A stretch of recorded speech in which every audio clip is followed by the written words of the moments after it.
mes chers amis, c'est avec émotion que j'inaugure le nouveau micro-cravate et en plus ma nouvelle cravate.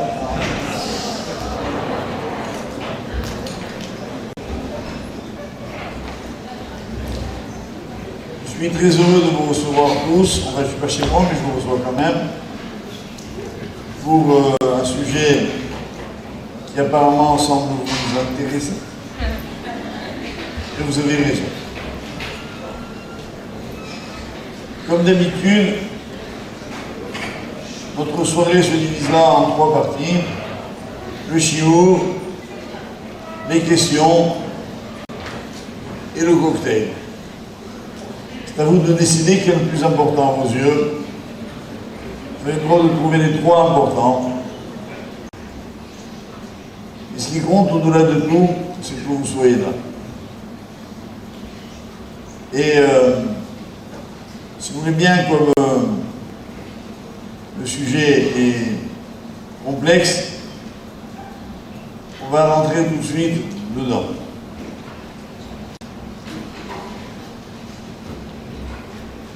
Ce qui m'a bien sûr donné envie de vous parler de cela, c'est d'abord parce que je pense que c'est le vrai problème de la jeunesse d'aujourd'hui.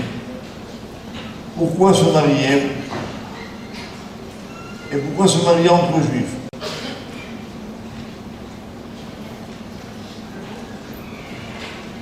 Il se passe que dans la société contemporaine,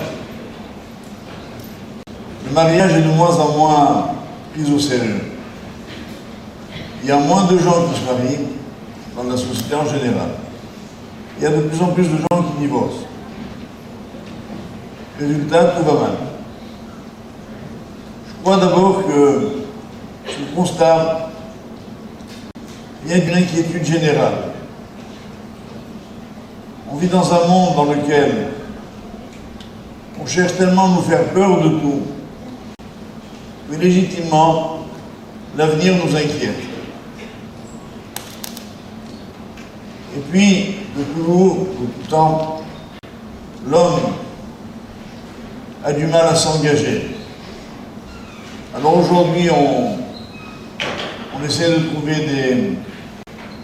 des faux fuyants, des parades, pour ne pas s'engager.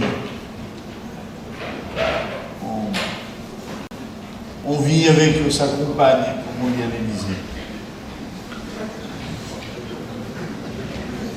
Et à Matignon, et d'ailleurs partout. Pourquoi se marier? Moi, depuis pas mal de temps, je passe mes vacances d'été quelques jours au moins dans un coin de montagne, dans les Alpes du Sud. Et vraiment, c'est un petit bled, 285 habitants, vous voyez le style. Il y a des gens qui viennent travailler chez nous. Il n'y en a pas un seul qui est marié. Quand je leur demande pourquoi vous ne mariez pas, vous vivez avec mademoiselle depuis tant de temps, on a peur de s'engager. C'est bien sûr un problème d'abord qui touche la société en général. Mon inquiétude vient de ce qui touche aussi maintenant la communauté. Chez les juifs aussi, on veut réfléchir. Il y a des gens qui réfléchissent 10 ans, 20 ans, 30 ans, 40 ans, 50 ans, 60 ans, 70 ans, qu'après ils réfléchissent plus du tout, parce qu'ils ne sont plus là. Et moi je dis que c'est tellement dommage de rater le plus beau rendez-vous de la vie. Parce que moi, je pense que vous en doutez un peu, mais je vais quand même le dire tout de suite et carrément, je suis un chaud fervent du mariage. Et pas parce que je suis genre ataviquement attaché à mes traditions ancestrales, tout simplement parce que je pense que c'est la solution. Un homme, il est fait pour une femme elle est faite pour un homme. Quand ils ont le bonheur de se rencontrer, il n'y a aucune raison de perdre du temps. Il n'y a aucun alibi qui tient la route. Genre, on n'a pas de situation, on n'a pas de maison, nos parents ne veulent pas, mes copains de toute façon ils ne se marient pas. Bref, balancer tout ça d'un revers de la main. Et la devise de ce soir est en un mot, mariez-vous. Bon, c'est un peu tiède, mon ambiance. Hein.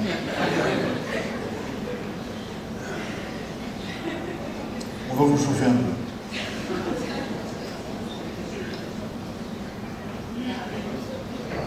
On va essayer un peu de comprendre d'abord, puis après de sentir.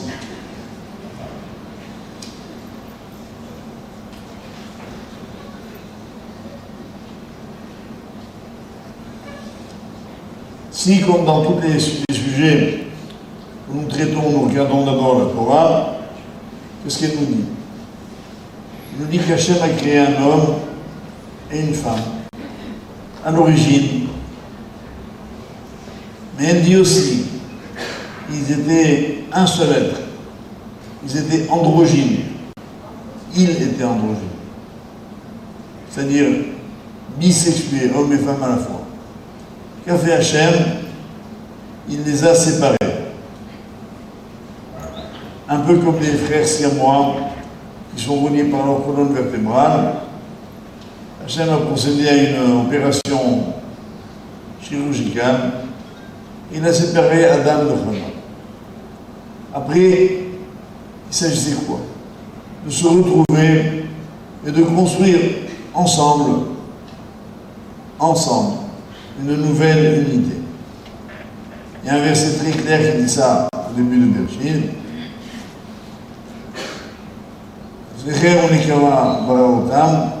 Il les a créés mâles et femelles. Vaïkra et Shemam Adam. Et il les appela Adam.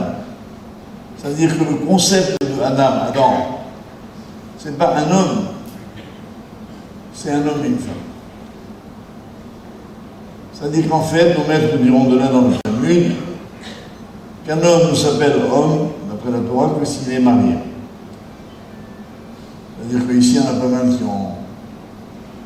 qui sont en phase de définition d'eux-mêmes. Pourquoi cette exigence? Et peut-être c'est ça qu'il y a de beau dans la vie, c'est qu'un être humain, à sa naissance, n'est pas parfait, n'est pas complet. On le voit d'abord d'un point de vue biologique, toutes les fonctions d'un être humain à la naissance ne sont pas encore là. Il faut attendre une certaine maturité pour que le corps fonctionne dans toutes ses dimensions. Mais même après, il manque une autre dimension. Un être qui s'appelle homme, dans le sens français, ou un être qui s'appelle femme, dans le sens français, ne peut pas, à lui seul, accéder à toutes les définitions de l'être, avec un grand E. Pour être un être, avec un grand E, il faut être homme et femme, ensemble. Pourquoi? D'abord parce que physiquement nous sommes différents. Affectivement nous sommes différents. Intellectuellement nous sommes différents. Spirituellement nous sommes différents. Entre un homme et une femme, il y a des années-lumière. Chacun ressent les choses différemment, comprend les choses différemment, vit les choses différemment. Et en fait, quand on ne se marie pas, on perd la moitié de toutes ces richesses auxquelles on peut accéder quand on est ensemble. Ça paraît très simple ce que je dis. C'est extraordinairement complexe. La preuve, c'est que ce n'est pas évident pour tout le monde. Et qu'il y a des fois où ça ne marche pas. C'est que sans doute, il est nécessaire avant de tenter cette aventure, on va appeler appeler un mot, le mariage, il est nécessaire de savoir pourquoi on se marie. Ce n'est pas une question simplement de procréation. En d'autres termes, les hommes, et ils le font bien techniquement, sont capables de féconder un ovule avec un spermatozoïde. et la naissance d'enfants pourrait être un problème simplement scientifique, technique, qu'on pourrait résoudre, comme on le fait d'ailleurs dans les cas dramatiques de santé, sans qu'on soit obligé de se marier avec toutes les galères que ça semble entraîner. Et en fait, c'est pas du tout ça. La finalité du mariage n'est pas d'avoir des enfants. C'est une, et peut-être la conséquence heureuse la plus importante. Et la finalité du mariage, c'est d'être ensemble. De réaliser que sans elle, je ne suis pas moi-même, sans moi, elle n'est pas elle-même. C'est beau.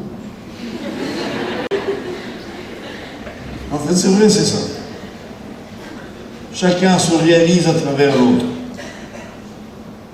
Et dans cette conception qui semble être unique, le danger majeur, c'est de faire du mariage un acte égoïste. Je me marie parce que j'ai besoin de me marier, quel que soit le niveau de ce besoin. Je me marie parce que j'ai besoin de quelqu'un pour partager une émotion. Moi, j'aime les paysages de montagne. Je rêve d'une montagnarde qui regarderait avec moi les montagnes enneigées l'hiver, parfumées l'été. Je me marie parce que j'aime la mer et je cherche une marine, pas l'autre, qui va avec moi partager l'aventure de la mer. Ça peut être ça, ça peut être ce qu'on veut. Ça, c'est les fausses voies. Les fausses routes, celles qu'on veut dans le Torah nous aider à éviter. Il s'agit de réaliser que, c'est pourquoi je dis que ça pose des questions fondamentales. Quel est le sens de ma vie ici-bas? Pourquoi Dieu m'a créé? Je ne suis pas un simple, entre guillemets, accident biologique.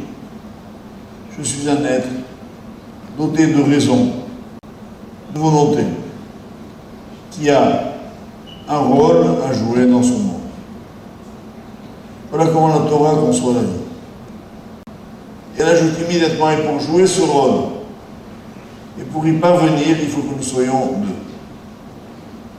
D'où la nécessité du mariage. En un mot, vous pouvez rentrer chez vous, c'est terminé. Et quand vous êtes là, on va quand même kiffer un peu pour bien expliquer ces notions-là. Si vous réalisez comme moi ce que je viens de dire, on a déjà éliminé énormément d'obstacles et on a déjà tracé dans le sens de l'objectif à atteindre. Simplement, il se trouve que Baruch Hashem, la Torah est un système tellement complet qu'on va bien comprendre là où mène vraiment le mariage. D'abord, une introduction dans la vie. Il y a deux forces essentielles. On va parler hébreu, le Koach Hanetina et le Koach Hanetila. Koach Hanetina, ça veut dire l'envie de donner. Koach Hanetila, ça veut dire l'envie de prendre. Tout un homme, en permanence, où il prend, où il donne. On est obligé de vivre avec ces deux pôles, comme le plus et le moins. Ça veut dire quoi? Donner. Donner, c'est avoir envie de partager, par exemple, ce que l'on sait, ce que l'on a compris. Un homme qui vivrait seul, sans partager, serait infiniment malheureux. Il y a d'ailleurs des sociologues qui disent que dans les sanctions des sociétés, il y a bien évidemment l'emprisonnement. Quand on met quelqu'un en prison, c'est pas comme on voudrait le croire simplement pour lui éviter de nuire dans la société, pour l'empêcher de faire des bêtises, pour le punir. C'est empêché de donner. Et c'est un grand malheur. Quelqu'un qui est livré à lui-même, tout seul, il ne peut pas donner, et il est très malheureux. Et ce que je dis ici est un théorème de la vie, vrai en toutes circonstances. Je vais vous donner un exemple. Pendant malheureusement la dernière guerre mondiale 39-45, il y a eu l'enfer nazi. Et on voyait que ces êtres, les nazis, qui ont fait tout ce qu'ils ont fait, on aurait pu penser que d'un coup, leur qualité humaine avait totalement disparu. On aurait des raisons de le penser. Ils étaient capables non seulement de persécuter les gens, de les faire souffrir, de les tuer. Pour s'amuser, ils prenaient des nourrissons, ils les jetaient en l'air et ils les tiraient, comme des oiseaux. L'horreur, tous les niveaux. Eh bien, de nombreux détenus, de nombreux prisonniers ont attesté que ces hommes odieux, horribles, insensibles, avaient souvent des chiens à côté d'eux. Et de temps en temps, ils caressaient leurs chiens avec tendresse.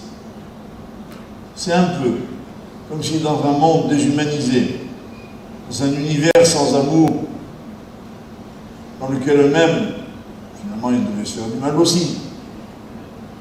Ils devaient s'imprimer cette souffrance, s'apprendre à être insensible. Il y avait un tel besoin de donner que ça passait par un animal. On voit d'ailleurs, sans prendre d'images aussi brutales que celle-là, parfois vous rencontrez des gens dans les transports en commun qui ont des chiens, ou des chats, ou des boas. Et ils les caressent tendrement. Les gens, pour leurs chiens, ils achètent des maillots pour l'été, des manteaux pour l'hiver, ils leur font un brushing, etc. Ils n'ont pas eu d'enfants, ou ils n'en voulaient pas. Alors on transfère ce besoin d'aimer chez un animal. Arrêtons là pour des exemples, non pas pour le temps. En d'autres termes, ça veut dire que ce koach-hanetina, il est impérieux. Je ne peux pas m'y opposer. Je suis contraint, entre guillemets, de vivre avec. Bien évidemment, si je le réalise positivement, je vais comprendre pourquoi les parents aiment tellement leurs enfants. Parce qu'ils ont enfin la possibilité de donner à quelqu'un. Et dans un groupe, c'est ce qui devrait se passer. Grâce à sa femme, un homme peut donner quelque chose. Grâce à son mari, une femme peut donner quelque chose. Mais, il y a une deuxième force. Le deuxième pôle, koach-hanetina, veut dire le besoin de prendre, d'enlever. Et dans la vie, ça c'est aussi impérieux. Et on doit bien évidemment le combattre. C'est ce qui pousse l'homme, par exemple, à voler, prendre le bien des autres. Il y a un besoin de prendre, même ce qui n'est pas à moi, même ce qu'on ne me donne pas. Et la Torah va nous apprendre. Comme l'est Marine Le Pen. Voilà donc le société. Elle est bonne, ça. C'est de ma faute, comme j'ai parlé d'elle. J'espère qu'elle n'est pas dans moi.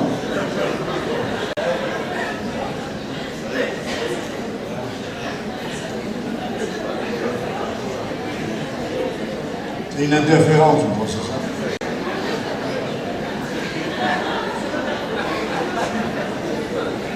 En tout cas, elle était approuvée.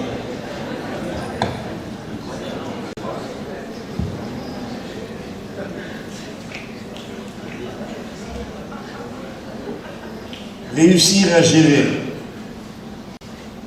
mon envie de prendre et mon besoin de donner, c'est réaliser un vrai coup. Et cette expérience va se poursuivre tout au long de la vie.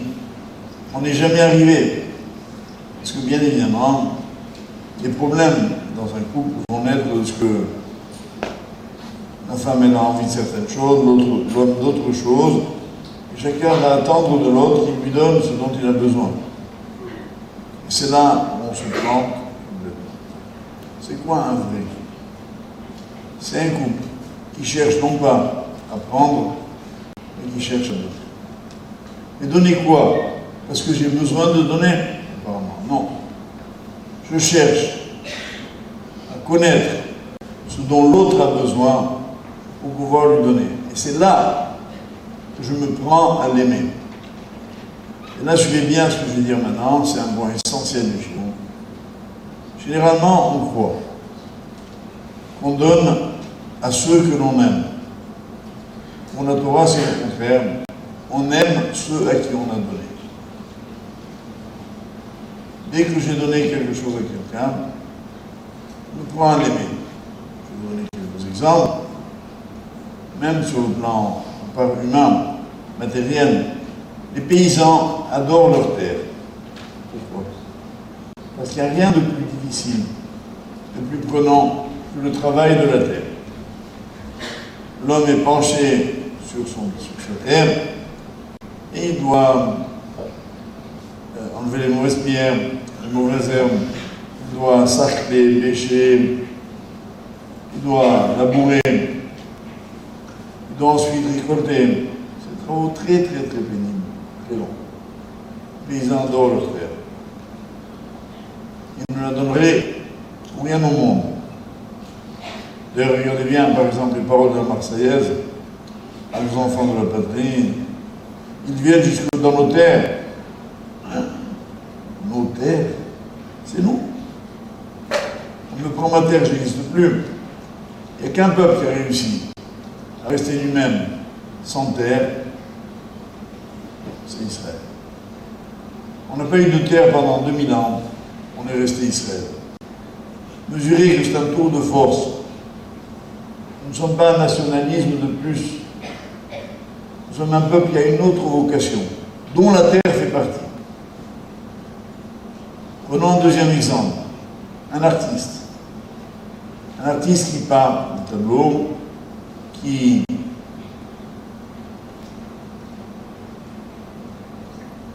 façonne des statues, une œuvre d'art. Un véritable artiste ne vendrait jamais son œuvre d'art. Pourquoi? Parce qu'il y a donné de lui-même, de son génie, de son âme. Et concevoir de façon commerciale, mercantile, la traduction des œuvres d'art dans le marché, pour un vrai artiste, c'est un sacrilège. Parce que dedans, il y a moi. Je suis attaché à ce qui m'a coûté.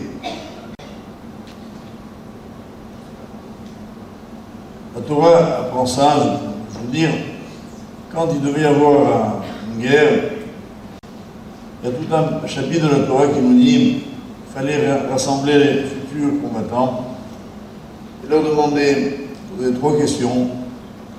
Quels sont ceux qui ont acheté une maison qu'ils n'ont pas encore inaugurée? Quels sont ceux qui ont planté une vigne et qui n'ont pas encore bu son vin? Quels sont ceux qui se sont fiancés et qui n'ont pas encore fondé leur foyer? Ceux-là qui retournent chez eux et n'aillent pas au combat. Pourquoi? Pour ne pas que l'homme ait le regret, s'il devait mourir au combat, de mourir sans avoir profité de ce qu'il voulait. C'est-à-dire que c'est une des aspirations profondes de l'être humain. Et on en a tous besoin. La Torah nous donne ça dans un contexte guerrier, parce que c'est celui qui est le plus dramatique. On risque de mourir à la guerre. Alors, on pose bien les problèmes. Comme ça, je dis, de toute façon, il va mourir, alors quoi? Non. On peut mourir sans douleur. Rappelez-vous la belle ligne, enfin belle. L'histoire que je vous avais racontée d'Arabe, qui s'appelait Harry Kaplan, qui a raconté l'histoire suivante. Il a dit, j'ai appris ce que voulait dire la mort grâce à une maman. Il y avait un jour donc une maman qui avait un petit bébé qui était malade. Péniblement, cet enfant a grandi, mais il était atteint d'une maladie, malheureusement, qui allait l'emporter très jeune. La maman le savait, et malgré tout, tous les soirs, elle racontait une histoire à son fils pour l'endormir. Et puis un jour, alors qu'elle racontait son histoire, quand elle le mettait au lit, elle commet une erreur.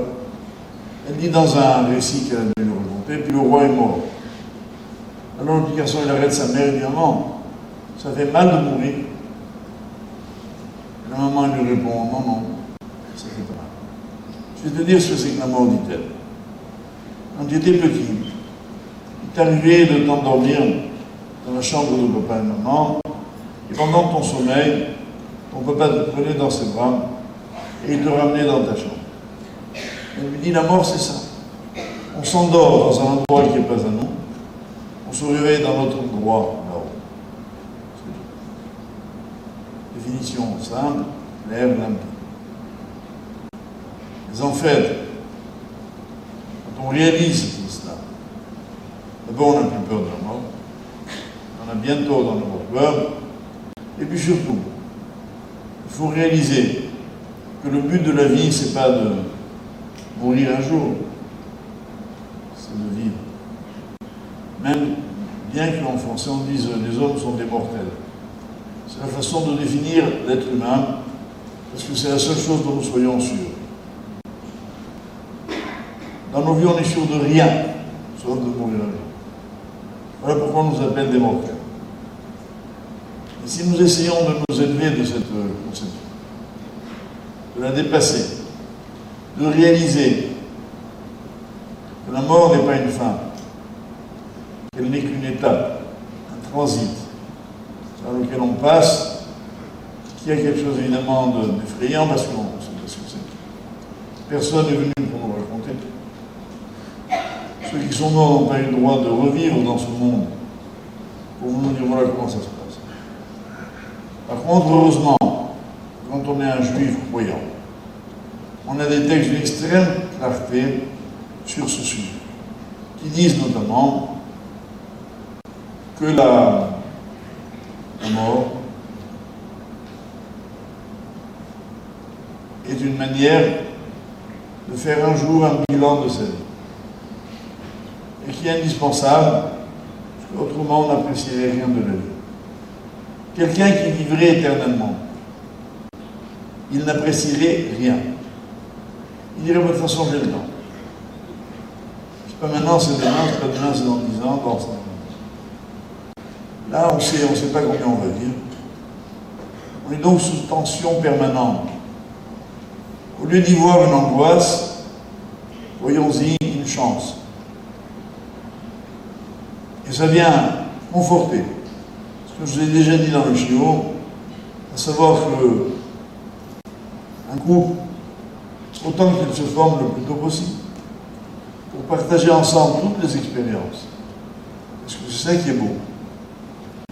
C'est pas de se retrouver à 95 ans en train de se lamenter, mais à 20 ans en train d'espérer, à 40 ans en train de vibrer, à 60 ans en train de mûrir.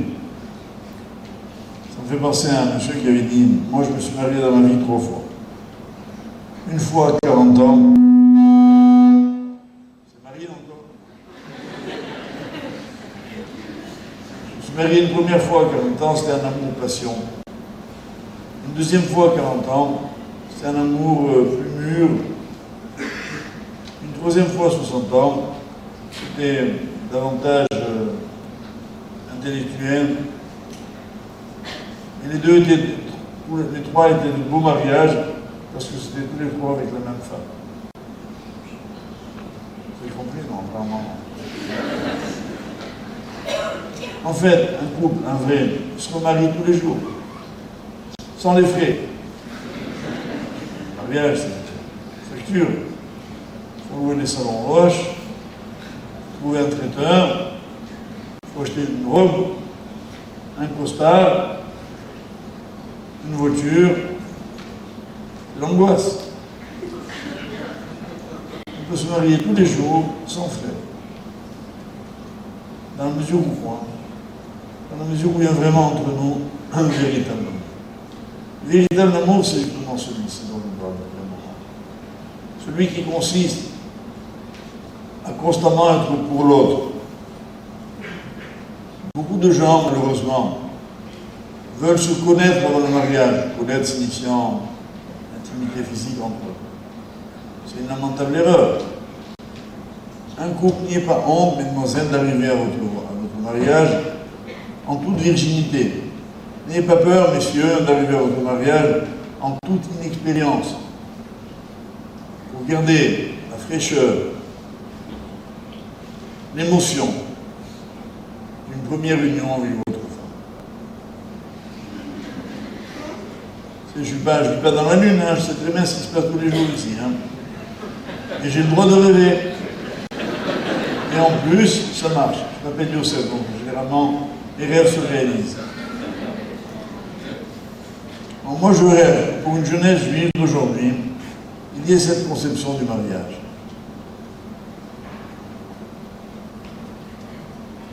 Celle de ceux qui veulent vivre une vraie expérience d'amour, avec un grand A, dans lequel, j'insiste bien, les sentiments, comme on le conçoit généralement dans le monde, ne suffisent pas. Pourquoi? Parce que généralement, les sentiments sont basés sur de fausses données. Par exemple, je vais épouser ce jeune homme parce qu'il est beau gosse. Un jour, il va vieillir. Je vais épouser cette jeune fille parce que c'est un vrai mannequin. Un jour, elle va prendre des kilos, des tonnes. Des tonnes de kilos. Elle va devenir hideuse, la pauvre. Alors je n'aime plus. Les rides vont venir, les cheveux blancs vont arriver, l'amour s'arrête. C'est dommage. Ça veut dire qu'en fait, on n'a pas aimé la personne, on a aimé son corps. Le corps, c'est que l'enveloppe de la vie. Si on cherche dans l'être humain autre chose, c'est peut-être ce que le regard exprime, qui est l'âme. On trouve dans la proximité de l'autre une extraordinaire intensité qui va nous permettre de partager ensemble une véritable émotion qui ne finira jamais. Il y a un texte dans la Mishnah, c'est-à-dire dans la base du Talmud, qui est étonnant, tout à fait étonnant, très bien. Il est même scandaleux. Il est dit là-bas, celui qui trouve une femme plus belle que la sienne a le droit de divorcer de la première. Scandale, non? Comment vous oubliez grâce ce soir, hein? Vous êtes sur un nuage, vous... Et alors, un de nos maîtres, le Chidam, comme Ephraim, David Yosef Azoulaim, dit comme ça. C'est bien. Il dit c'est normal. Parce que s'il trouve une femme plus belle que la sienne, c'est qu'il n'a jamais aimé la première. Ma femme, c'est la plus belle du monde, pas parce que c'est vrai. Non, je ne dis pas ça, je ne veux pas dire ça. Parce que je l'ai décidé. Mon mari, c'est le plus beau, pour la même raison. On peut regarder le monde avec des yeux subjectifs. Il y a d'ailleurs une très jolie Gemara dans Koulin, page 84, qui dit comme ça. L'homme doit s'efforcer de vivre selon ses moyens. Je m'achète ce dont j'ai les moyens. Je ne vis pas au-dessus de mes moyens. Je peux me payer un costume chez Carrefour, j'achète un costume. Je peux m'acheter un de Francesco Spanto. J'achète. Mais pas au-dessus. Par contre, il se paye. Ma femme et mes enfants, je dois m'occuper d'eux au-dessus de mes moyens. La question de savoir comment c'est possible. La Gemara donne la solution. Elle va faire une affaire de folie en 2 minutes. Parce qu'elle dit comme ça, M. Kluimbo, eux, dépendent de lui, du chef de famille. Veu Talou Bemi Shebara Aola. Et eux, et lui, pardon, dépend du Créateur. En d'autres termes, messieurs, votre femme vous demande où vous êtes smicard, socialiste. Bref. Et votre femme, elle vous dit, chérie, tu sais que j'ai toujours rêvé, jamais voulu te dire, d'un manteau en fourrure, en renard argenté. Au lieu de lui dire, mais justement, moi je ne suis pas argenté. Je suis d'accord, même si a priori vous savez qu'il va falloir prendre un crédit de 120 ans pour le lui payer, les moyens vont venir. Et ce que je vous dis, ce n'est pas un vol, c'est irrationnel. Heureusement que l'irrationnel existe pour nous donner le temps de rêver. Et justement, ce qui va me donner la capacité, la possibilité d'acheter ce que veulent mes enfants, c'est le fait qu'ils me font confiance. Quand eux me font confiance, alors moi je peux me tourner vers Hachem. Je veux dire, tu vois, ils attendent les petits. Pas les dessous. Et Hachem me dit, bon, tu veux l'argent en espèces? On apprend de cette paracha de cette semaine. En effet, on a lu dans la Torah qu'à un moment donné, les bénis Israël ont demandé à Moshe, nous voulons de la viande. Ils étaient dans le désert. Si vous voyez, 603 550 hommes adultes, sans compter les femmes, les enfants et les vieillards. Calculez, ça fait des millions de personnes qui demandent de la viande. Cachée. Vous allez la trouver. Et Moshe Rabbeinu nous dit, où est-ce que je trouve la viande? Parce que Hachem lui dit, donne-le. Il n'y a pas de supermarché dans le désert. Et Hachem lui dit ce mot extraordinaire. Yad Hachem Titzar, la main de Dieu serait-elle trop courte? Du coup, tu me demandes comment vais-je faire?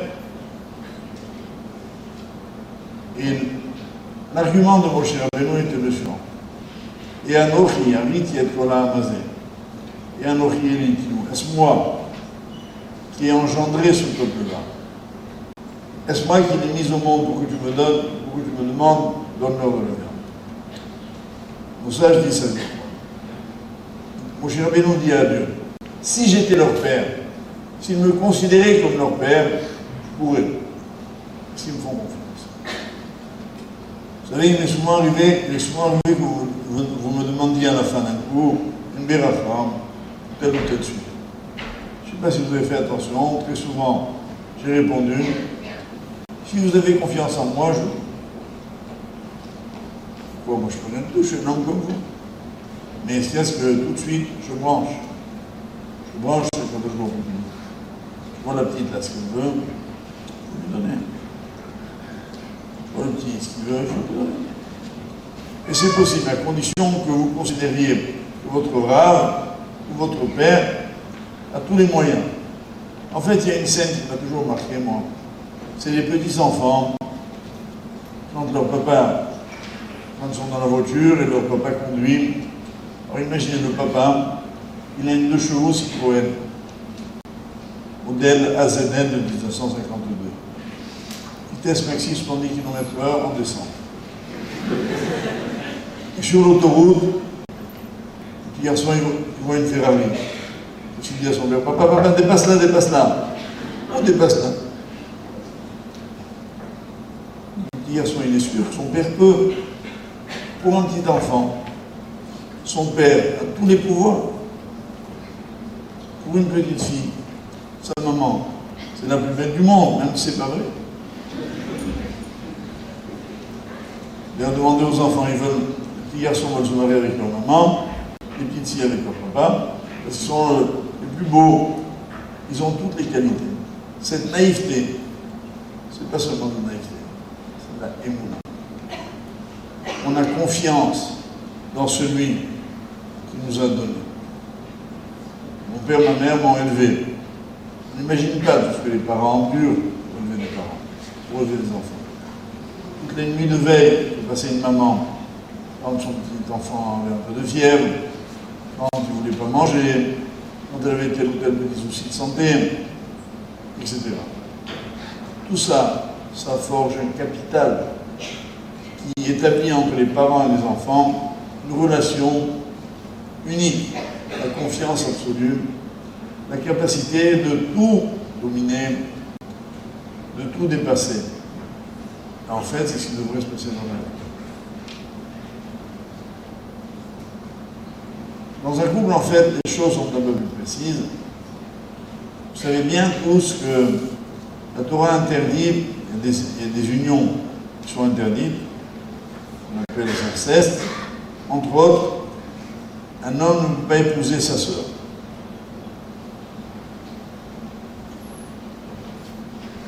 Il y a un épisode dans la Torah où on voit que Sarah, épouse d'Abraham, qui était très belle, sont arrivés dans une contrée où les hommes étaient très immoraux. Évidemment, ils n'avaient aucun scrupule à tuer Abraham et à capturer Sarah pour la prendre. Alors Abraham a dit à Sarah, « Dis que tu es ma sœur. Ça, j'aurai la vie sauve grâce à toi. » Cette phrase « Dis que tu es ma sœur », elle m'a toujours intrigué. Est-ce que Abraham voulait simplement se protéger? Non. En fait, il nous a donné une leçon. Si ma sœur ne peut pas devenir ma femme doit devenir ma sœur. Entre nous doivent naître à un moment donné des relations tellement proches, tellement intimes, qu'elles sont plus fortes que celles du sang. Et tout ceci, on ne peut y arriver. Bien sûr que si au départ on éprouve quelque chose, mais ça ne suffit pas. Que si après ce petit déclic de base, on est d'accord pour un idéal commun, de construire ensemble ce que l'on a décidé de construire. Et en ce sens, chers amis, sachez bien que la Torah, elle est notre ciment dans les couples. Elle permet de construire une échelle des valeurs, des choses à réaliser ensemble. C'est extraordinaire. Avoir envie, par exemple, j'imagine, une hypothèse théorique, imaginons qu'il y ait ici dans la salle un jeune homme qui a repéré une jeune fille qui lui plaît. C'est un exemple théorique. Ou le contraire. Qu'est-ce qu'il doit se dire, ce jeune homme? Non pas, j'aimerais bien la connaître, elle est super, c'est une bombe.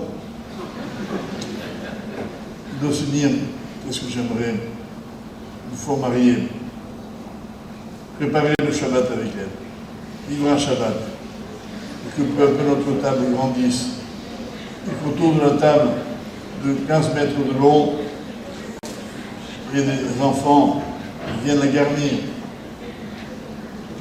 Ah oui? Non, non. Je ne vous ai jamais trouvé aussi froid que ce soir. C'est déprimant, hein?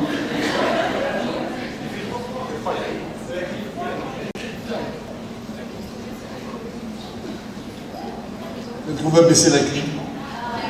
Non mais vous êtes jamais content, ou trop froid, ou trop chaud, ou pas de place. Non, non, tout est bien. Monsieur Ephraïm, ils sont très contents. Tout est bien. Parce qu'ils savourent le moment qu'ils sont en train de vivre. Ça se voit, il n'y a que moi qui les vois, ils sont tous souriants là. Ils sont en train de se demander, j'espère que ça ne va pas s'arrêter. Mais non, ça ne va jamais s'arrêter. Ça va continuer parce que nous sommes là pas seulement pour un cours d'une heure, nous sommes là pour bâtir une vie. Et comprendre ça, c'est réaliser que cette vie, elle va démarrer dès aujourd'hui, si vous le voulez bien, avec l'aide de Hachem. Et là, bien évidemment, il faut se tourner vers lui. Lui, il va vous dire, bon, je vous aime bien, mais il faut se bouger un peu. Parce que si vous attendez que que les choses se passent en vous, vous allez vous planter complètement. Comme je ne sais pas si vous me rappelez, une fois je vous avais raconté une histoire. Il y avait une femme qui a dit à son mari, si tu m'aimes, dis-moi-le. Il lui a dit le. C'est un peu ce qui risque d'arriver à Roche ce soir. Tu m'aimes, le. Bien évidemment, on ne peut pas s'aimer, on ne se connaît pas. On peut avoir au maximum envie de se connaître. L'avantage qu'on a déjà un rabbin pour nous marier, c'est déjà important. Ça évite des recherches fastidieuses. On a déjà un programme pour la vie. Il ne manque plus que l'âme sœur qui ne saurait tarder à se présenter. Et tout ça se fait autour d'une tefila. Une tefila que nous allons faire tout à l'heure, tous ensemble. Mais une tefila qui doit venir de votre cœur. Parce que vous devez avoir, vous, envie. Rappelez-vous l'axiome de la Torah. En davar omed bifnei haratzon. Rien ne résiste à la volonté.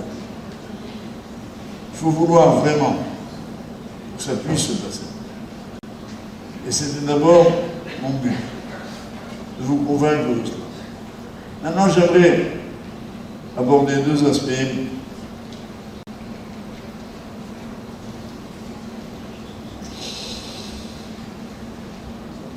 Alec, tu es revenu? Va bien? Réunion au sommet. Réunion au sommet. Baraka.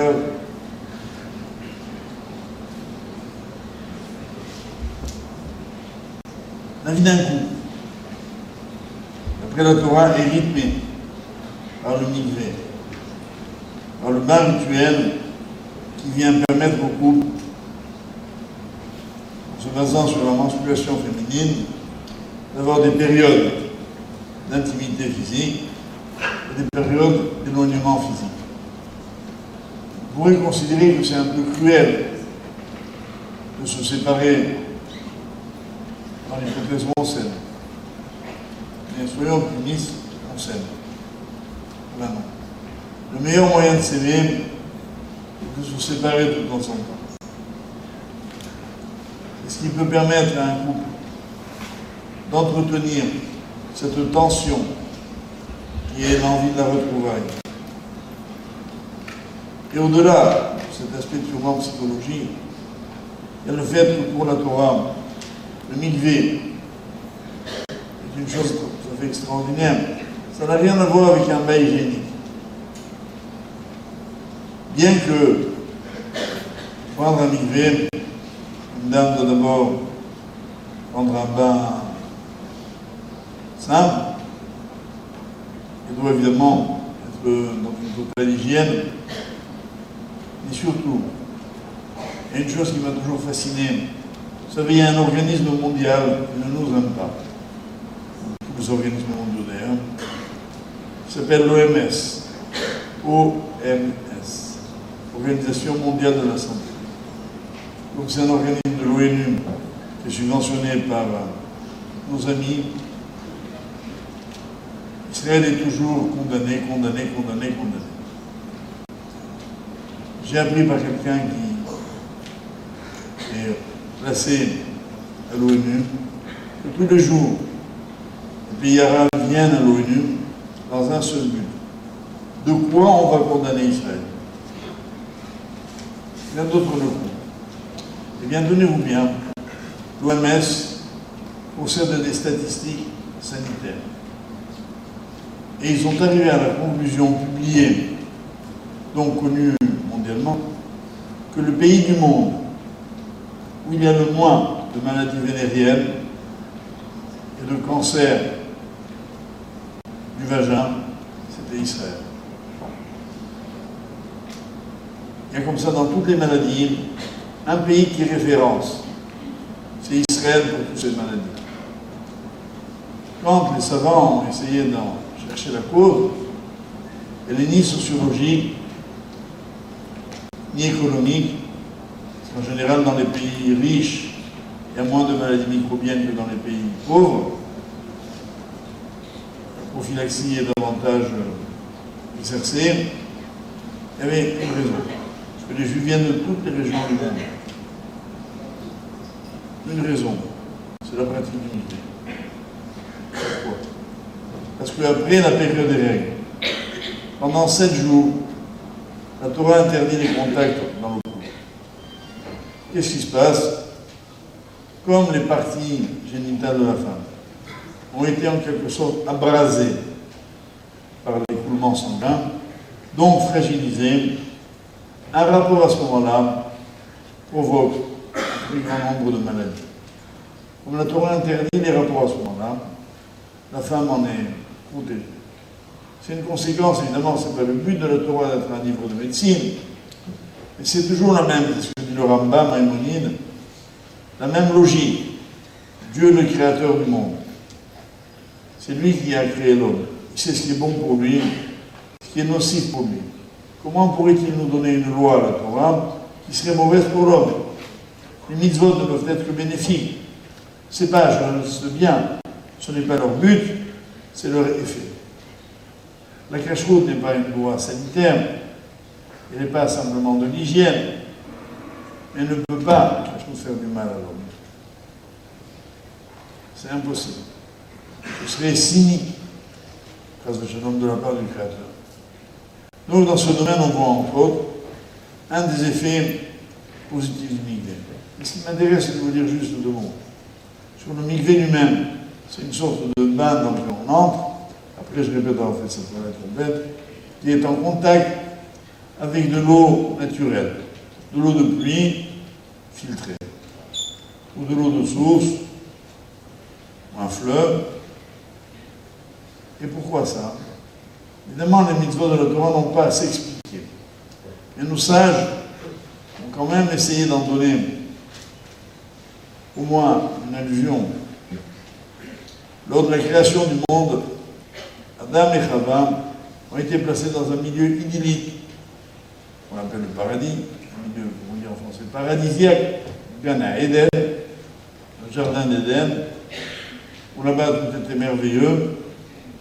Et puis, ce Gan Eden était encerclé par un fleuve. Nos sages disent dans le Midrash que lorsque Adam et Chava, après avoir désobéi à Dieu, ont été expulsés du Gan Eden, ils se sont trempés dans le fleuve. Pour en garder ce Gan Eden une sorte de parfum. Ils ont emporté avec eux. En fait, quand on réfléchit un petit peu, se tremper dans de l'eau de pluie, c'est être en contact avec l'écosystème de l'univers. Puisque la pluie est une sorte de recyclage permanent de l'eau. Et le fait de s'y tremper permet à l'être humain d'être en rapport avec l'eau de la création.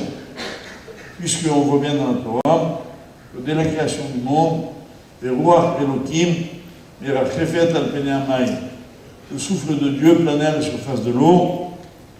Il y avait donc au départ que l'eau. C'était l'élément de base.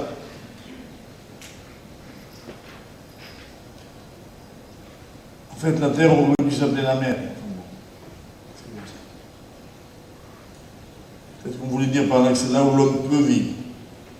Mais l'eau, qui était à l'origine, était bien l'élément biologique de base de la vie. Vous vous rappelez peut-être un jour, je vous ai raconté que j'avais fait à la demande des étudiants une conférence avec le professeur Yves Coppens, un très grand savant, bon juif, anthropologue, le plus grand anthropologue français, qui s'est rendu célèbre notamment parce qu'il avait découvert et daté un squelette en Afrique, considéré comme le plus vieux squelette d'un être humain. Il avait d'ailleurs appelé ce squelette d'un prénom poétique, il l'avait appelé Lucie. Alors, mesdames et messieurs, j'ai l'honneur de vous dire que notre maman tous, elle s'appelait Lucie, d'après Coppens. D'après nous, elle s'appelle Chava.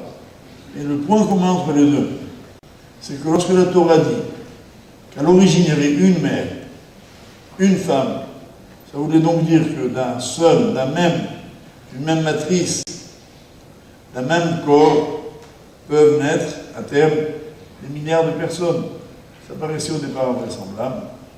Aujourd'hui, scientifiquement, il est démontré qu'il ne peut pas en être autrement. C'est-à-dire que l'humanité tout entière vient d'une seule matrice.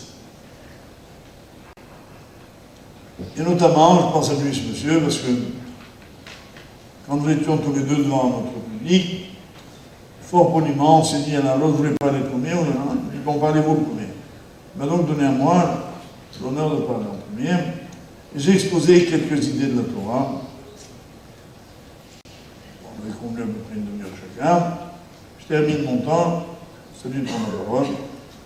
Écoutez bien, Mechila, je voudrais d'abord dire que personne n'imagine que je vous raconte ça pour en tirer la moindre gloriote.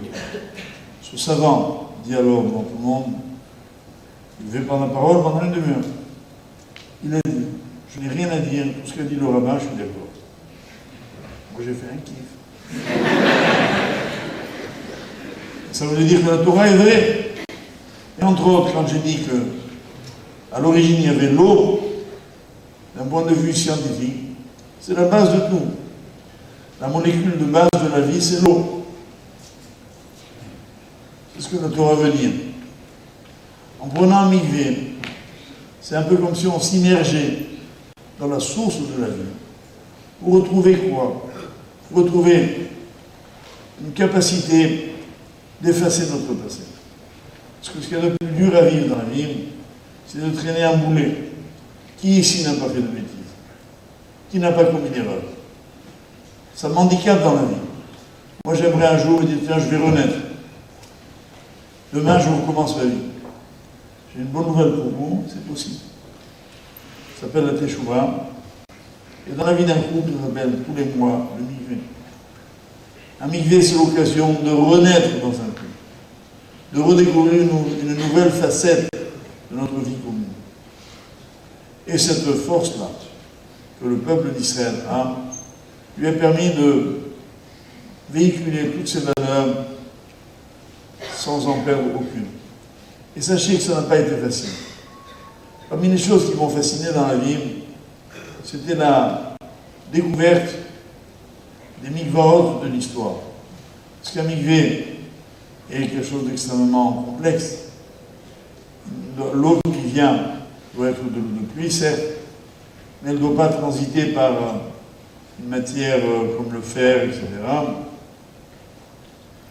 Il doit être en contact avec la terre,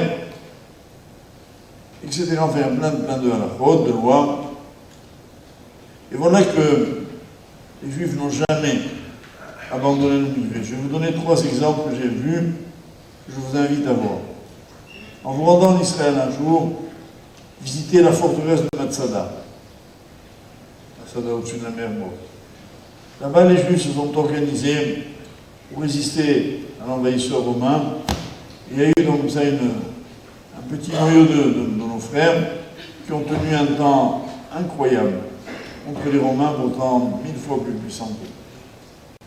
Ils se sont donc organisés pour résister et vivre. Vous savez ce qu'il y avait là-bas? Un mikvé. Un mikvé cachère. Deuxièmement, j'ai visité dans le Golan, où il y a des fouilles archéologiques, à Beth Shean, dans une des villes les plus anciennes d'Israël, qui est datée d'au moins 3000 ans. Il y avait un mikvé cachère comme on en trouve dans n'importe quel endroit aujourd'hui. J'ai eu le bonheur de me rendre plusieurs fois en Union soviétique à l'époque, avant l'émancipation, pendant la période où les Juifs vivaient dans la terreur. Puisque vous savez que tout Juif, je parle des années 80, 1980, qui était surpris en train d'enseigner la Torah ou de l'apprendre, risquait sa vie. Les mitzvot étaient interdites. On n'avait pas le droit sous peine de goulag. On était tout de suite déportés en Sibérie. C'est pas du mythos ce que je vous dis, c'est la réalité. Quand j'étais là-bas, donc c'était en 89, la première fois, dans une famille juive de Moscou, le monsieur m'a dit, Je vais vous montrer quelque chose. Dans la salle à manger, il y avait une porte qui ressemblait à un placard, comme un autre placard. Il me dit, venez voir. Il ouvre le placard en question qui n'en était pas un. Il y avait des marches qui conduisaient à un sous-sol. Dans ce sous-sol, il y avait un Mikvé. Et il m'a dit, c'est le Mikvé de Moscou. Il n'y en avait pas d'autre.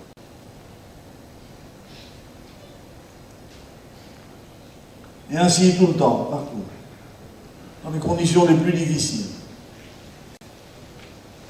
Alors que l'eau évidemment était très rare, alors que les persécutions étaient présentes, nos parents, grands-parents, arrière-grands-parents n'ont jamais abandonné cette lutte. Elle a permis de véhiculer la pureté du peuple d'Israël. Et même quand très souvent, les gens ont abandonné les mitzvot, ils ont gardé la mitzvah du Mikvé. Moi, j'ai souvent raconté un épisode très récent. Grâce à nos élèves, nous avons construit à Neuilly un Mikvé, donc jamais très beau, où y inciter les jeunes femmes à venir faire cette mitzvah. Le vendredi soir, aussi, les dames qui se rendent au Mikvé.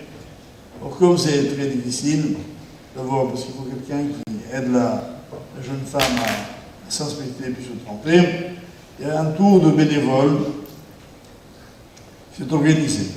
Parmi eux, il y a une de mes filles. Et un jour, elle m'a raconté l'histoire suivante. Elle me dit, papa, un vendredi soir, Shabbat, j'ai vu arriver une dame qui me dit vouloir faire son Mikvé. Bon. Mais j'ai remarqué, elle est arrivée en voiture. Elle était en pantalon en cuir noir. Vous voyez le look. Un look pas très mikvatique. Elle se présente donc. Et lorsque je regarde cette dame, je constate qu'elle avait, parce que pour prendre un Mikvé, une femme ne doit avoir rien sur son corps qui puisse constituer une impossibilité pour l'eau d'arriver. Elle avait un vernis sur les ongles, qui était un vernis qui empêchait l'eau de passer, bien évidemment. Et puis le Shabbat, on ne peut pas enlever le vernis, parce qu'il faut un dissolvant. Donc ma fille était obligée de lui dire ce qui est vrai. Je suis désolé, votre Mikvé n'est pas valide. Parce qu'il faut, etc. Elle m'explique.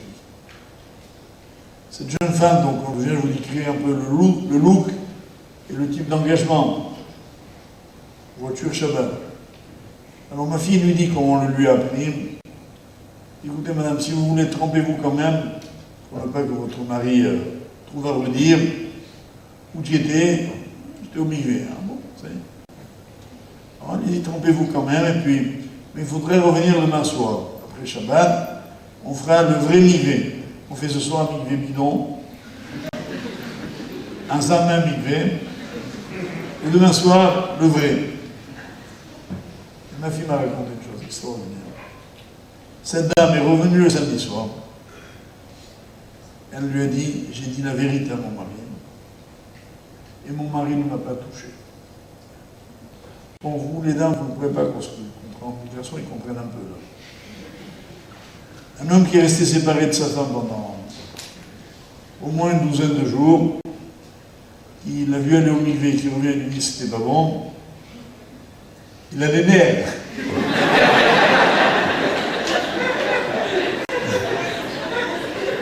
Il aurait pu dégainer. Il a accepté. Ça, c'est la force, la fierté du peuple d'Israël. Pour vous dire quoi? Les Juifs, on n'est pas des accès, on n'est pas non plus des saints. Vous savez, je peux vous raconter, on n'a pas le temps ce soir, on est les rois des bêtises. On a un Yetzer Hara plus grand que la Tour Eiffel. Donc on sait faire tout ce qui est mal. Mais on aime tout ce qui est bien. Et on a envie de le faire. Et on veut être fidèle à cet idéal qui nous permet de nous dépasser. De montrer que l'homme n'est pas un animal, qui ne répond pas simplement à un instinct, que la vie conjugale, ce n'est pas simplement un besoin réciproque, c'est une élévation du couple qui le conduit à une autre dimension. et qu'on en est tous capables. Ce n'est pas la peine d'avoir fait 20 ans de yeshiva ou de séminaire pour pratiquer les mitzvot.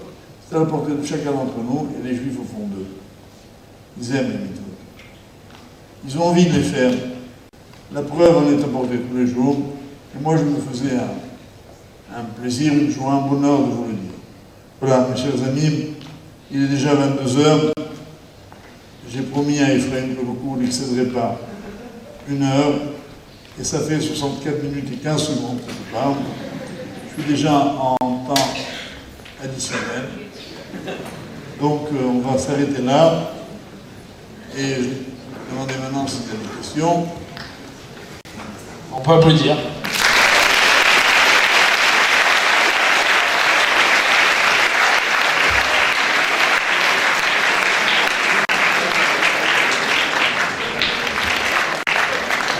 Donc la traditionnelle question-réponse. Donc je vais passer parmi vous avec un micro.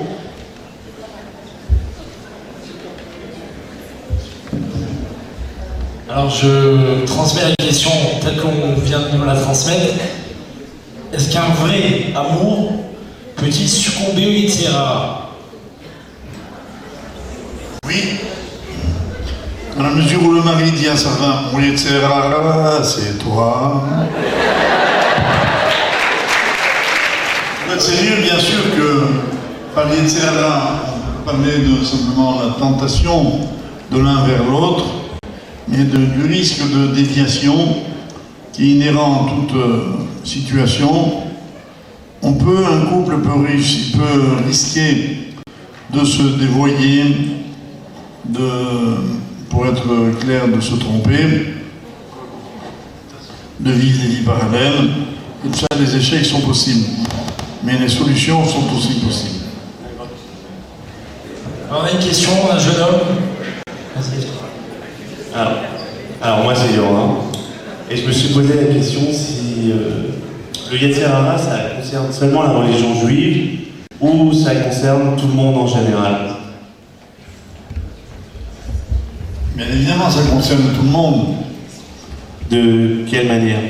Le Yetzirah, c'est l'envie de mal faire. Tout le monde a cette envie. Certains y succombent et d'autres y résistent. Le but de la conférence de ce soir était de vous inviter à lui résister. C'est tout. Moi, s'il n'y a pas de questions, j'ai 2 choses à dire après, Faye. En tous les cas, je les dirai s'il n'y a pas de questions. Bonsoir. Ma question, c'est... Oui. On sait qu'un homme et une femme, lorsqu'ils se marient, on entend souvent dire qu'ils forment une seule et même âme. Or, on sait aussi que notre âme là-haut, sa situation dépendra, de son élévation dépendra de nos mitzvot, de notre pratique. Si l'homme et la femme n'ont pas la même pratique, cette même et unique âme, où se situe? D'abord, je vais te dire, c'est une très bonne question. Je vais te dire le fond de ma pensée pour aller vite. Il y a beaucoup de jeunes gens, ou de jeunes filles d'ailleurs, mais surtout des jeunes gens, qui ont épousé, qui ont décidé d'épouser un conjoint qui était beaucoup moins pratiquant qu'eux. Ils se sont très vite cassés la figure. Parce que ça ne tient pas la route.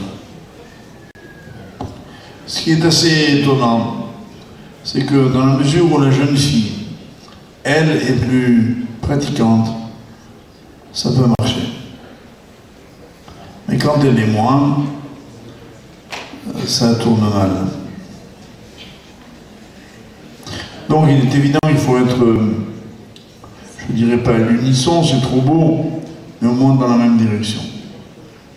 D'ailleurs, c'est ce que disait un auteur français célèbre, Alfred de Musset, qui disait « S'aimer, ce n'est pas se regarder l'un l'autre, mais ensemble dans la même direction. »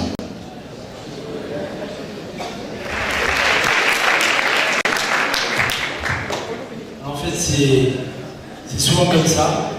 Ça a du mal à démarrer, mais là, ça a bien démarré. Alors, j'ai 2 questions en tête, et j'ai 3 ou 4 mains levées. Alors, dans l'ordre. est-ce qu'on peut laisser passer son mazal? C'est-à-dire, on était avec quelqu'un, et puis en fait, pour une raison ou une autre, on a laissé passer. Est-ce que c'est chaos? Ça peut rogner ou... D'abord, est-ce que la personne était sûre que c'était le bon?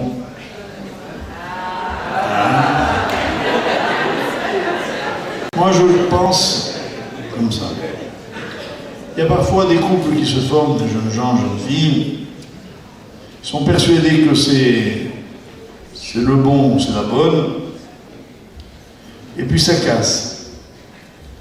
Si ça casse, il ne faut pas en faire un drame. À mon avis, c'est que ce n'était pas le bon. C'est pas du dépit, c'est de l'expérience. Je pense qu'un vrai couple est fait pour se retrouver, doit se trouver. Oui. Non mais en fait, avant que ça casse, la fille se dit, le garçon bien sûr, hein, elle se dit est-ce que je prends le risque de laisser passer ou pas? Non, au moment où ils se connaissent, ça veut rien dire de laisser passer. Comment peut-elle savoir? Au départ, ça va être, comme vous dites, son mazal.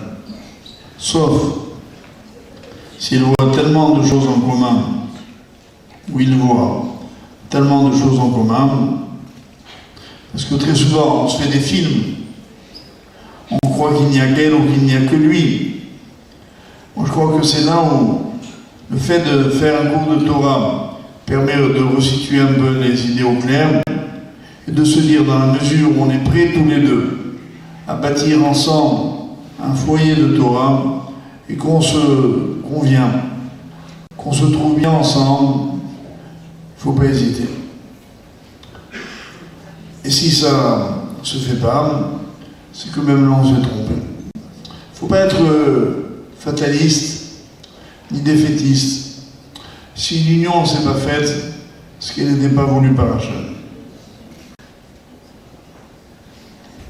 Un garçon s'interroge, il se dit qu'il n'a jamais ressenti vraiment, on va dire, il n'a jamais, j'espère que je vais bien la dire, il n'a jamais senti vraiment d'amour, il sent que, au final, l'amour c'est quelque chose qui ne lui parle pas vraiment. Alors il se demande est-ce que c'est normal, entre guillemets, de ne pas ressentir une envie d'avoir de l'amour vis-à-vis de quelqu'un ou pas. En fait, tel que j'ai défini tout à l'heure, le véritable amour ne peut commencer qu'après le mariage. Mais, au départ, quand on se connaît, il faut indéniablement éprouver quelque chose. Si le garçon, par exemple, à l'égard d'une jeune fille, n'éprouve rien entre elle et un morceau de bois, il ne voit pas de différence, il vaut mieux qu'il achète un morceau de bois. Non, mais je veux dire par là, moi je sais que ta mère, ma femme, quand je l'ai vue, je ne veux pas faire du cinéma, mais je vous dis ce qui s'est passé. Je la vis, je rougis, je pâlis à sa vue. Non, ça veut dire que j'ai éprouvé quelque chose. Alors il doit y avoir comme ça un petit déclic, quelque chose qui se passe, d'indicible, très dur à formuler, et qu'il faut bien évidemment, comme une graine qu'on met dans la terre pour qu'elle pousse, tout de suite il faut lui donner une forme. Et je crois que ce qui est surtout dangereux dans le monde aujourd'hui, où les contacts physiques sont tellement, on va dire, banalisés, c'est éviter tout contact physique. Pourquoi? Parce que le contact physique, il pervertit les contacts. On ne va voir que ça. On va oublier l'essentiel. Même si on en éprouve certaines émotions, un sentiment, il ne faut pas s'arrêter là. Pour éviter d'être perverti ou perturbé par ça, on les évite totalement, jusqu'à ce que les choses se déclarent profondément. Vous savez, j'ai eu envie de vous dire une phrase que je vais vous dire maintenant. Il y a un rave qui disait une phrase extraordinaire qui illustre bien le cours de ce soir. Ce rave, c'était le rabbin Nachman de Breslav. Il disait, le monde est rempli de lumière, mais il suffit de fermer les yeux pour pas s'en apercevoir. Bon, moi, ce que je voulais ce soir, c'était qu'on ouvre les yeux ensemble, qu'on s'aperçoit que la lumière est là. Peut-être que notre futur est là, dans la salle, à quelques mètres de moi, et qu'il y a tout près de nous un cœur qui bat, et qui aimerait battre au même rythme que le mien. Unissons nos cœurs pour unir nos vies. Moi, je crois que je vais écrire un bouquin.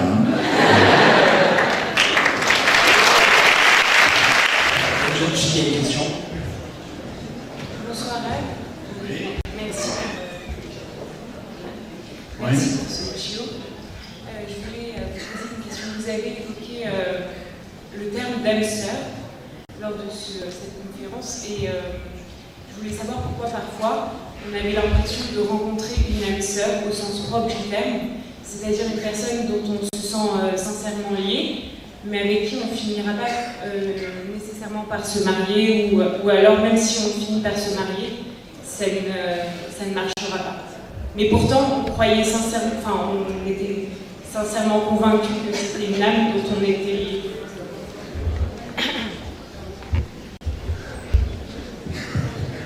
Moi, je crois qu'il ne faut pas confondre une personne pour laquelle on peut éprouver une très grande sympathie, une très grande proximité, et puis ce que vous appelez l'âme sœur. L'âme sœur, il n'y en a qu'une.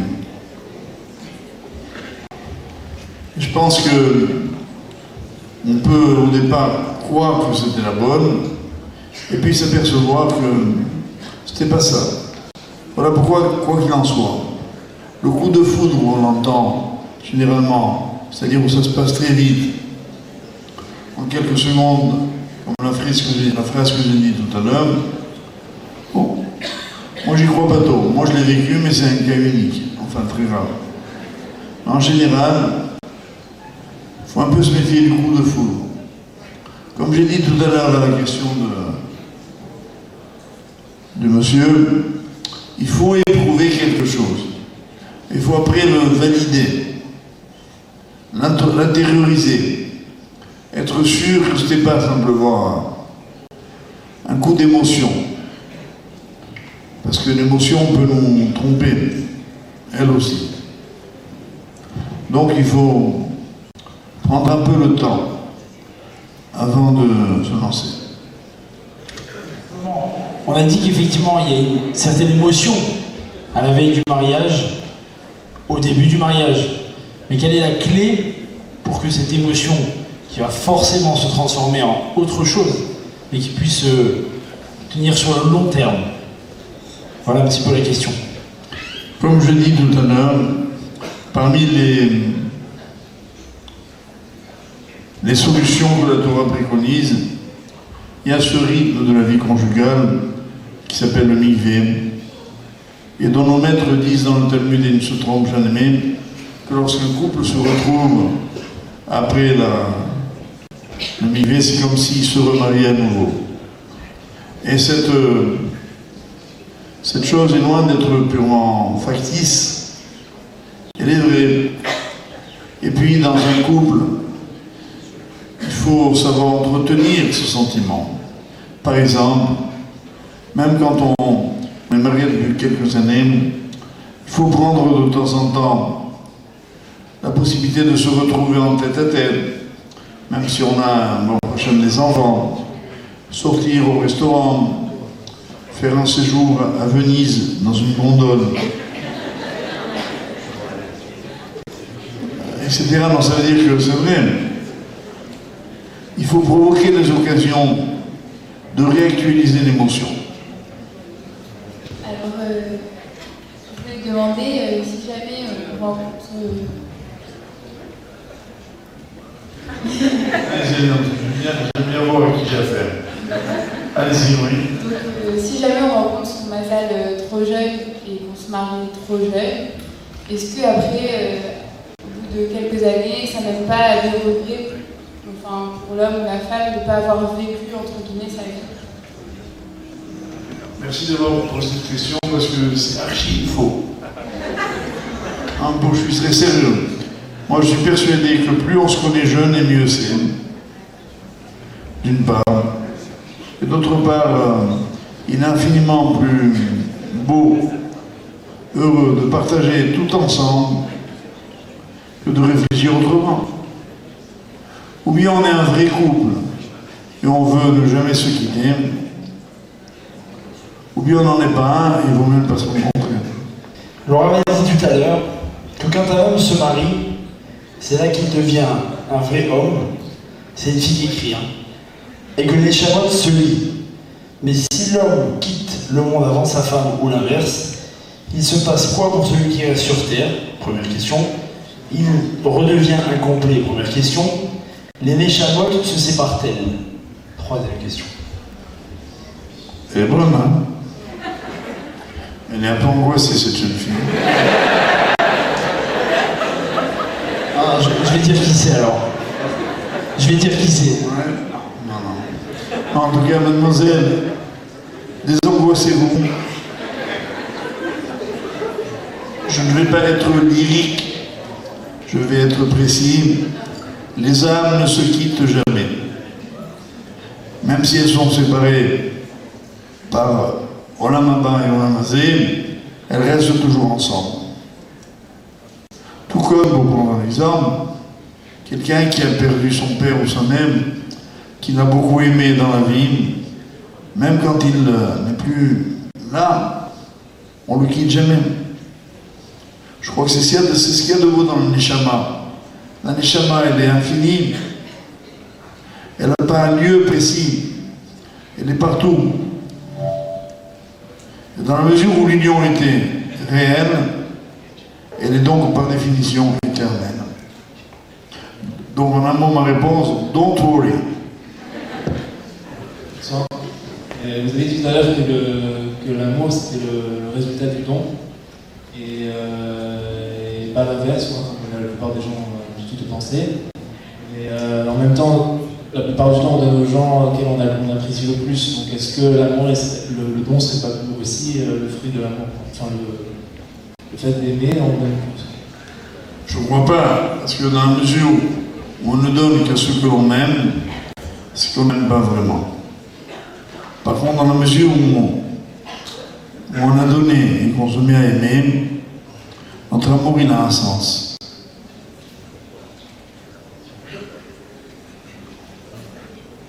Il y a une histoire que j'avais lue. Il y a un couple qui, avant la Shoah, a été malheureusement séparé. Ils étaient en fait, ils avaient homme et femme, et ils avaient un petit enfant. Le père a été déporté de son côté avec son fils, et la mère de son côté. Ils ont eu, eux, le bonheur de survivre à ce drame, et ils se sont retrouvés tous les trois après la guerre. Les rapports entre le père et le fils n'ont jamais été les mêmes que ceux qui vont lier la mère et son fils. Pourquoi? Parce que le père a apporté à l'enfant en permanence. Plus on apporte, plus on aime. Voilà ce que je veux dire. Et que le don fortifie, grandit, pérennise l'amour. Voilà le sens de mon enseignement. Voilà. Merci. Voilà, moi je crois que on pourrait rester toute la nuit. Moi je suis pas contre, mais je vous laisse continuer sans moi. C'est pas le programme, c'est pas ce qui est prévu. Alors évidemment, on va passer au tirage au sort dont on a parlé avant que Laura arrive. J'espère que vous nous suivez tous.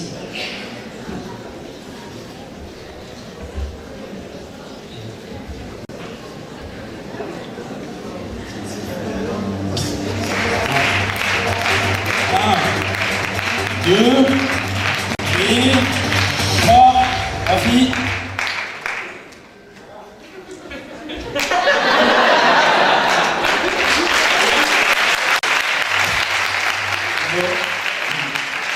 Le gagnant du tirage au sort est Raph Citru.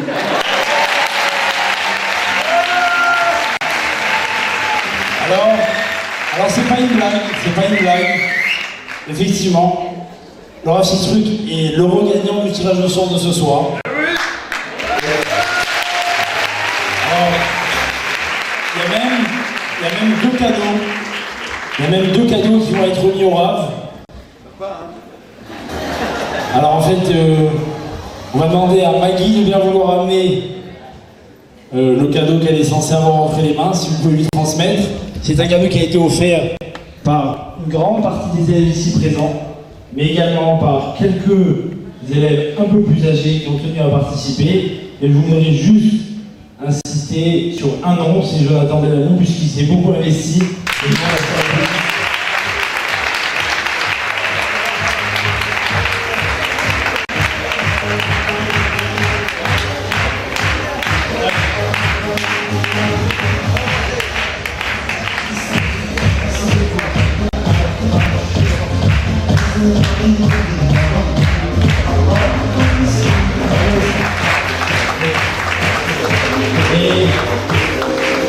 Et le deuxième cadeau que j'ai là va te permettre, je suis là, va te permettre de t'occuper pendant les vacances. Parce qu'en fait, c'est tout simplement un livre d'or avec des messages qui ont été écrits par les élèves. Tu peux les applaudir.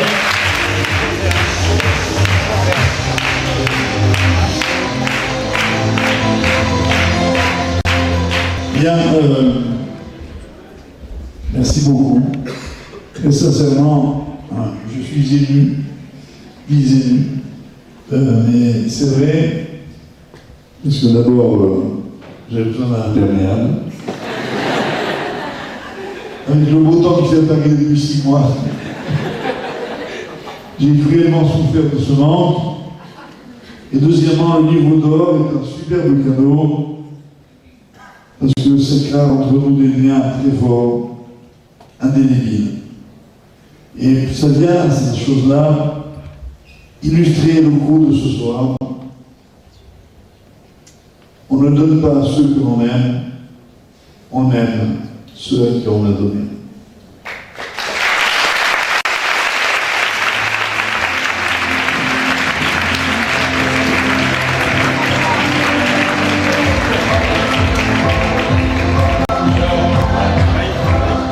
Ils vont venir, moi je les ai appelés un petit peu les briseurs de glace. Parce que combien de fois on est dans des endroits et en fait il y a une fille qui nous attire de manière cachée, bien sûr. Hein. On voit tout de suite les super midotes et à l'inverse un garçon. Alors on a demandé à quelques couples, c'est très sérieux ce que je vous dis, de venir là pendant le cocktail, de tourner, donc ils vont sûrement vous aborder, peut-être vous motiver pour vous dire allez n'hésite pas, vas-y. Et peut-être le défi du soir. Attends. Et le défi du soir, peut-être c'est de repartir avec un numéro de téléphone si vous êtes bon. Et si les filles vous êtes à l'aise. Et comme on fait les choses bien, enfin on essaye bien sûr. Alors, j'ai un problème, j'ai pas assez de place dans le chapeau. Alors je vous explique en quoi consiste le deuxième tirage au sort. Le tirage au sort cette fois ça va être vos noms à vous qui sont inscrits ici.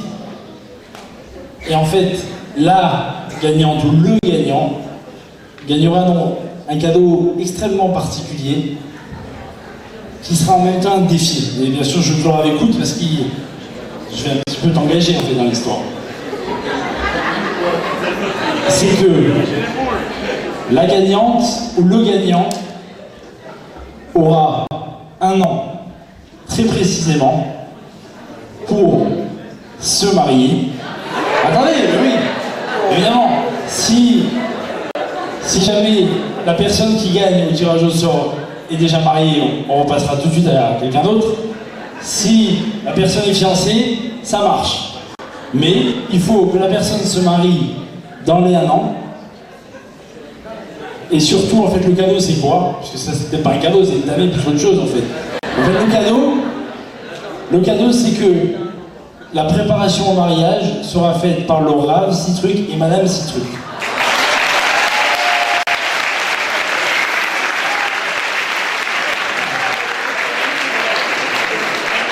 Ça veut dire que vous aurez le droit, le garçon aura droit à des cours privés, au minimum 3 cours, et la fille, pareil, aura droit à 3 cours. Maintenant, je répète, dans la mesure où la personne qui gagne est encore seule ce soir, alors il faut vite se mettre au travail, il faut vite fixer la date, et là, on aura droit aux 3 cours donnés par le Rav Citruc.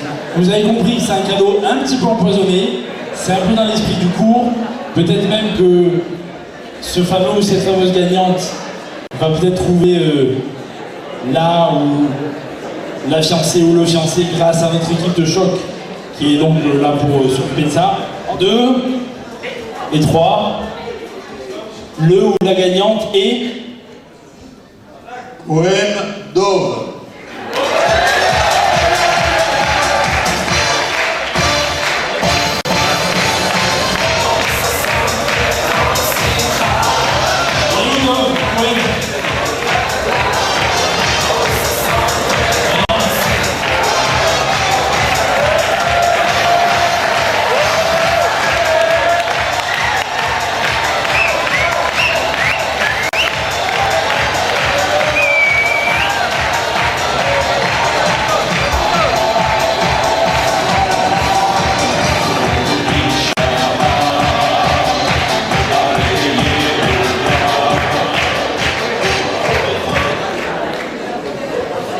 Bien, mes chers amis, avant de passer au cocktail, je vais devenir un petit déjeuner, ça compte plus. J'ai une agréable mission, c'est de souhaiter Mazal Tov à un couple qui s'est connu ici, un autre couple, qui sont des bénévoles qui travaillaient dans le cadre de Yom HaTorah pour la préparation des colis de Pessah et qui ont fixé la date de leur mariage. Malheureusement pour moi, je ne pourrai pas y assister. Et je tiens à souhaiter en votre nom à tous un Mazal Tov très chaleureux à Eric Kenizou de Casablanca et Clara Veil de Strasbourg. Je ne sais pas comment ils ont fait pour se rencontrer sans nom. Hein. Entre Casablanca et Strasbourg, il y a du chemin. C'est ça le cadeau de Hachem. Alors si vous permettez, je voudrais vous demander de vous lever, moi aussi. Je vais vous faire une bénédiction.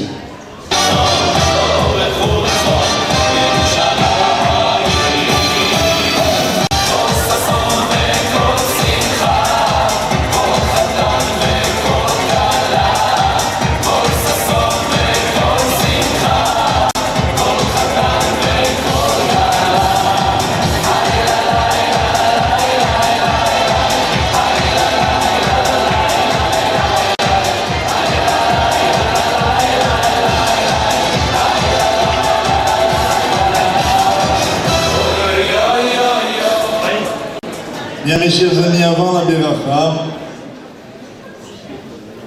je voudrais encore vous dire une chose.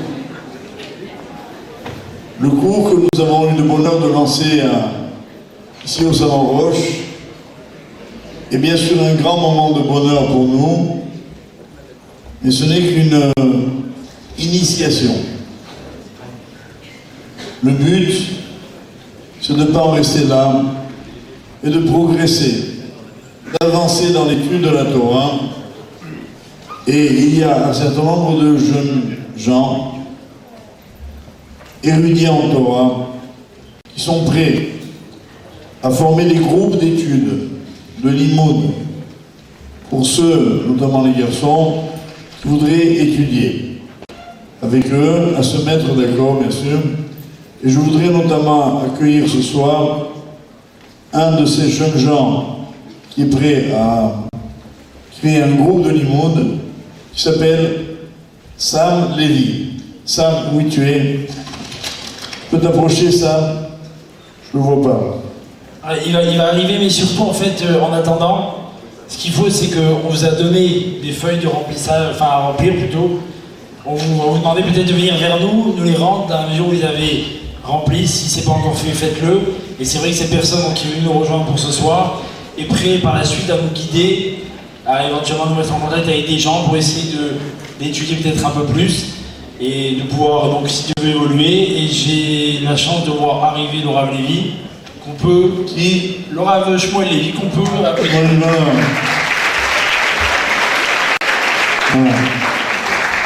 Non, voilà le Rav Samuel Lévy. Il n'a pas l'air, mais c'est un des garçons les plus sympathiques que je connaisse. Alors maintenant, on va vous demander de répondre Amen, Nishebera.